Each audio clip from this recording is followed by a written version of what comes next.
Welcome to A Heart for Home Education. My name is America, home educator to my 3 children, ages 9, 7, and 5. Today I am sharing with you my curriculum picks for my grade 2 student for this coming school year.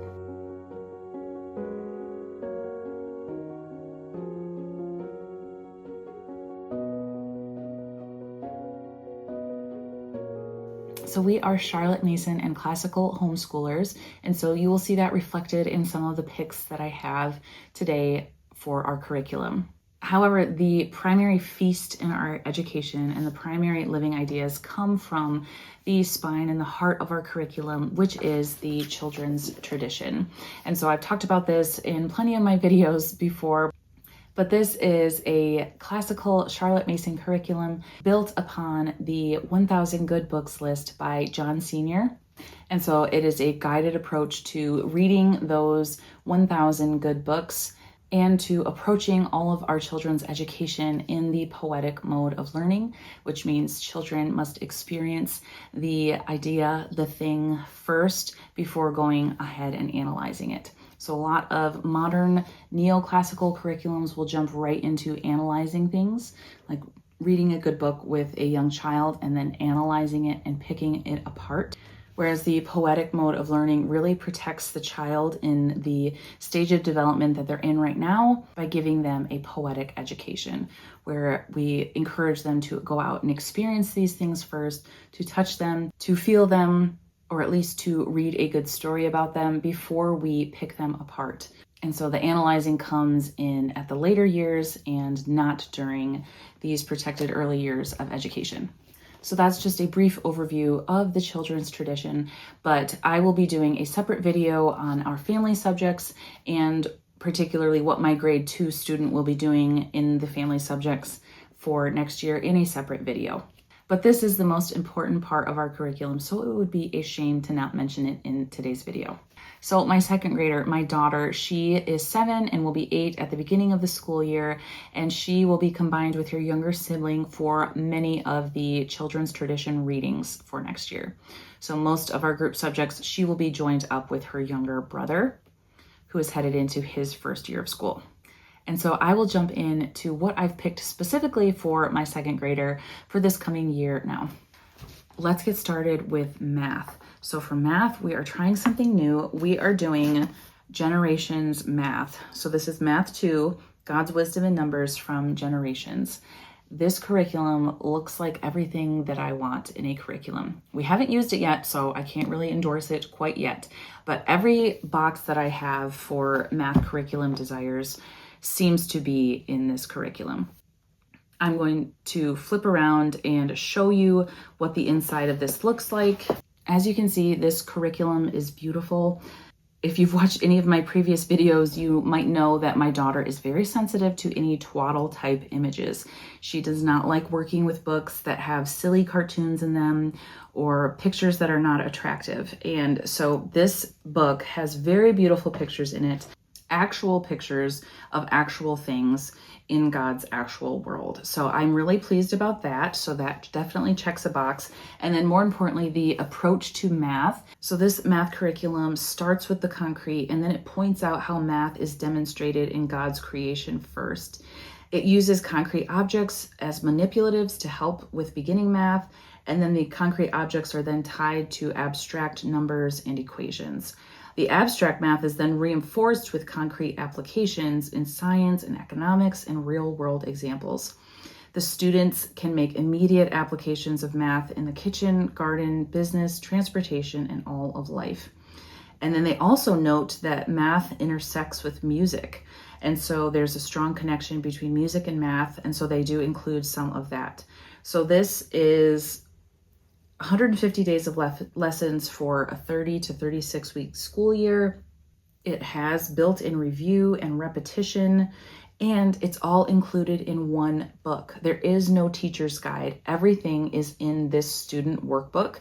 I can read straight from the workbook and be teaching my daughter as I do it, and I don't have to have lots of moving parts. So everything in here, just looking through it, looks like a big win for us. It looks like it's going to be a good fit for us, and I'm really excited to use it. Unfortunately, they do not have any math curriculum available past grade 3, so it wasn't an option to use with my grade 4 student, but we will be using this, trying this out with my daughter, and I hope it is a good fit. Next up are the picks for my daughter's language arts. So a Charlotte Mason approach to language arts is very simple. So it's teaching your child to learn how to read. The narration that comes from all of the various readings that we do throughout the day, the narration is a very important part and checks all of the boxes for reading comprehension. So a lot of modern neoclassical curriculum will have worksheets that go through and check your child's comprehension. But if your child actually narrates and is a proficient narrator, then they will tend to naturally cover all of those topics by themselves. And so that is our approach to reading comprehension, is she narrates back from every reading that we do throughout the day, which is a lot. And then she also does handwriting and copy work. So let's talk about reading first. So for reading, we will be using the Ordinary Parent's Guide to Teaching Reading. This is the student book, and then I have the instructor book right here. The student book is just a little bit cleaner and neater without all of the instructions written in it.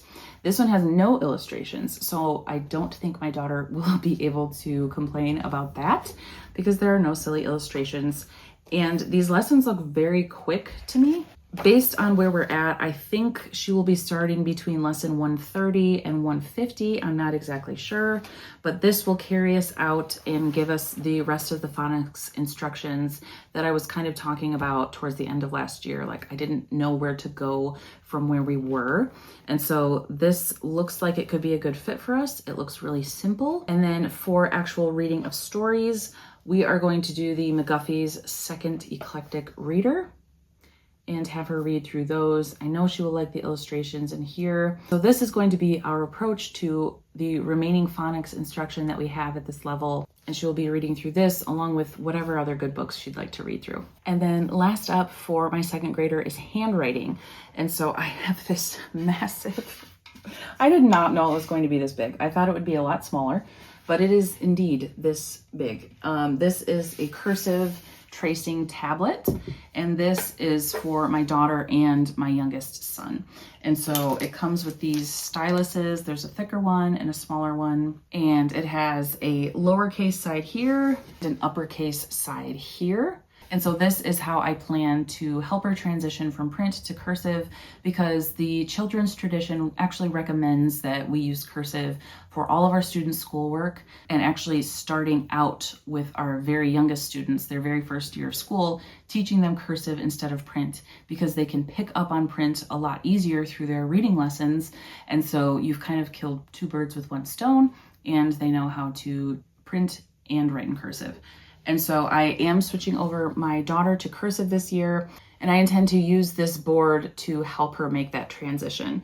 So my thought is that we will spend several weeks using this tracing board for just a couple of minutes each day, tracing, writing in the air, and other various activities with the whole body to help her learn those strokes, to help both of my two little ones learn their strokes before we move on to actually pencil and paper cursive. So I got this off of Amazon. It was pretty pricey, but the investment seemed worth it for both of my kids to be using it at the same time. And then to go along with that, I purchased The Rhythm of Handwriting. This is from The Logic of English. This looks like a really solid program. What really drew me to this was how big the cursive is in here. They have the students like trace these with their fingers first before they actually write in the books. They have these big lined sheets to help them practice before actually writing. And then I really liked that they have ideas for handwriting practice with letter dictation, blind writing, speed writing, and treasure hunt writing. This just seemed like a very inclusive cursive program, that it's not just like throwing a cursive book at your child and saying, here, write this. There's actual steps to it. And so it looks like it's going to be a really good fit for my two younger ones. So spoiler, in my youngest son's video, he's going to be using this as well. So hopefully I can combine them for some of the activities. And then something that is just going to delight my daughter is this second grade notebook. This is from School Nest, and this has primary composition lines, as well as like a dotted blank page here. And she can use this for her copy work, for any little notes or pictures she wants to make. And I think she will get a kick out of it saying second grade. So those are all the picks that I have for my second grader individually. And then this is what she will be doing with her younger brother. So these are kind of the younger year studies. You'll kind of see a repeat of all of this in my youngest son's video, but I will get started with literature. So first up, we are doing Delaire's Greek Myths again. I feel like there isn't a year that we don't use this book, but it's a great book, and the retellings and the pictures are beautiful.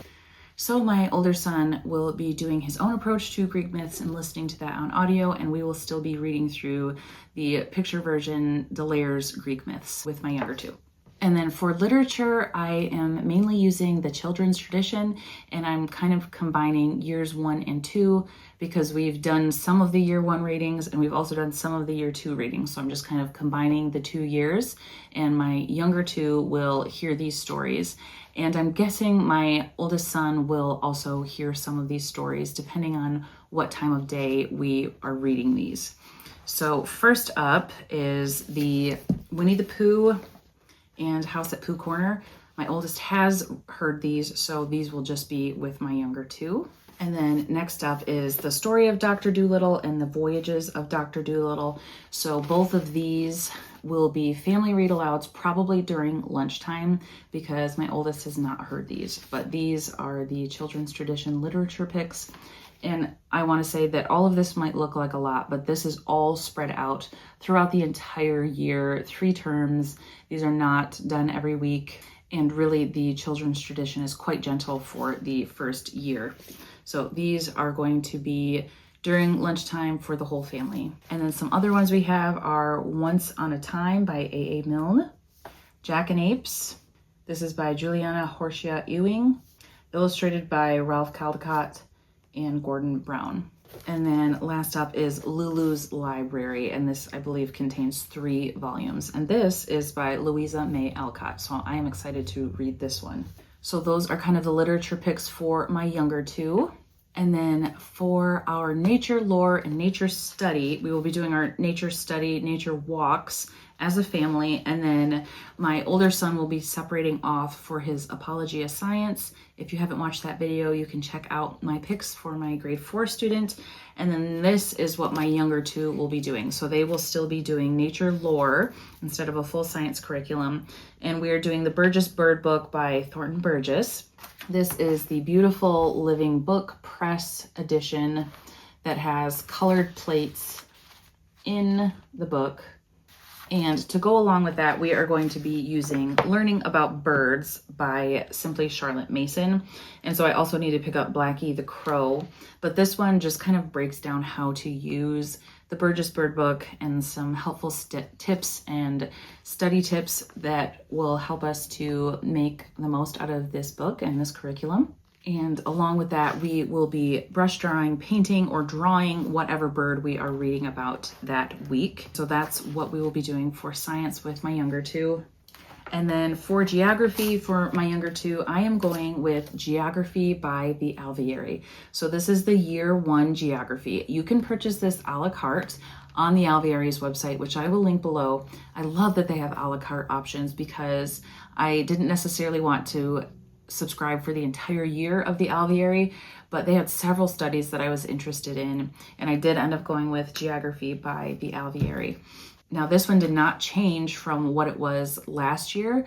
I think they just have a standard grade 1 geography curriculum, which I think is great because the geography concepts that we introduce to our year 1 students should be the same across the board. So I'm including my older daughter into this because she kind of missed that year 1 because she's always been grouped with her older brother. So he got the year 1 exposure and then she kind of needs to loop back and do year 1. So these are daily lesson plans, 2 lessons per week, and it includes plans to use Elementary Geography by Charlotte Mason, and then just a couple of other little resources like The Reasons for Seasons, Down Comes the Rain, It also uses what makes day and night and me on the map, which I have somewhere, but I could not find it. So it uses just a couple of little picture books to help explain these geography concepts, and also gives you tips and hints on how to do object lessons like Charlotte Mason talks about in her book. So I'm really looking forward to using this and how streamlined it looks. It looks so easy to use. And then next up is their shared history curriculum.